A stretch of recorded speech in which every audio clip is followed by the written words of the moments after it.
Pictures like these always remind me of my grandma Beverly Marie. I still remember the day I said goodbye to her for the last time. She had been living with diabetes for several years, but when I reached the 7th grade, she took a turn for the worse. That January of 2004, my grandmother ended up in intensive care.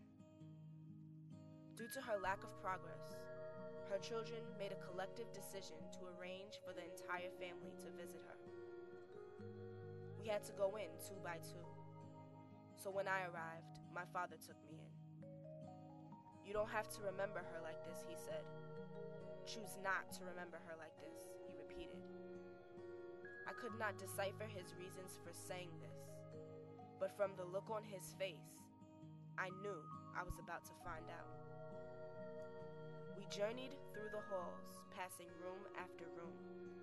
Finally, we reached one with a neatly cut piece of paper outside. It read, Jones. There she was, hooked up to machines and stuck in places with tubes that looked nowhere near comfortable. There she was lying on her deathbed fighting with every breath she took. There she was, the rock and soul of the Jones family, lying there, motionless, struggling to hold on to her life. That's when I understood the reason for my father's tone. She looked absolutely horrible, and in my heart, I knew she wasn't going to get better this time. After that day, I refused to go visit her in that prison again. Beverly Marie died on January 22nd, 2004, the day before my birthday. I have never been quite the same. Accepting my grandmother's death has been quite a journey for me. She was the first and only person I have ever had to watch die. For a long time, I felt as though I had abandoned her when I decided not to visit her again.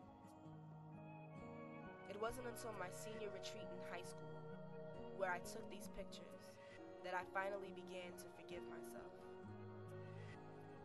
I had to realize that death could not destroy what always was, just like Arjuna had to realize that he could not destroy what always was in Bhagavad Gita. I also had to learn to trust God completely, just as Arjuna had to trust Lord Krishna. Lord Krishna said, "Still your mind in me, still yourself in me, and without a doubt you shall be united with me, Lord of love, dwelling in your heart." I can finally say that I have accepted the fact that God needed to end my grandmother's suffering more than he needed to keep her in my life. And since I can choose how to remember her, I will always see her the way I did when I was on senior retreat. With me, within me, and around me.